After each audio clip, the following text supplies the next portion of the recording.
আমার দিদি রাজরানী, নিজে রোজগার করে প্রচুর টাকা, আবার এদিকে তার স্বামীরও রোজগার অনেক। তার সংসার অত্যন্ত সুখের। তার সংসারে এমন কিছু হয় না যে দিদির যেটা মনে হলো কিনবো, কোনো এক কারণে সেটা বন্ধ রাখতে হলো। মানে স্যাক্রিফাইস। দিদি ছোটবেলায় সেটা অনেক করেছে, তার জন্য সেই মূল্যটা দিদি এখন পাচ্ছে। এখন আর তাকে সেই স্যাক্রিফাইস করতে হয় না। আমি ছোটবেলাতে নিজের ইচ্ছে মতো খেলাধুলো করেছি, দিদির বকা সত্ত্বেও কখনো দিদির কথা শুনিনি। মা বাবা যখন শাসন করেছে তখন ওইটুকুনি সময় শুধু ভয় পেয়েছি, কিন্তু তারপর বাবা মা যখন কাজে ব্যস্ত থাকতো মাঠে ঘাটে, তখন পড়াশোনা না করে শুধুমাত্র খেলে বেরিয়েছি।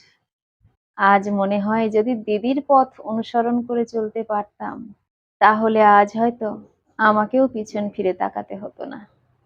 স্বামীর রোজগার না থাকুক, নিজে তো রোজগার করতে পারতাম, নিজের সংসার চালানোর ক্ষমতাটা তো হতো।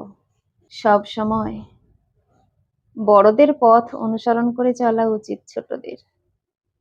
তবে হ্যাঁ, সেই বড় যে, সে যদি ঠিকঠাক পথে চলে তবেই তাকে অনুসরণ করে চলা উচিত। আমার দিদি তো সঠিক পথের মানুষ ছিল।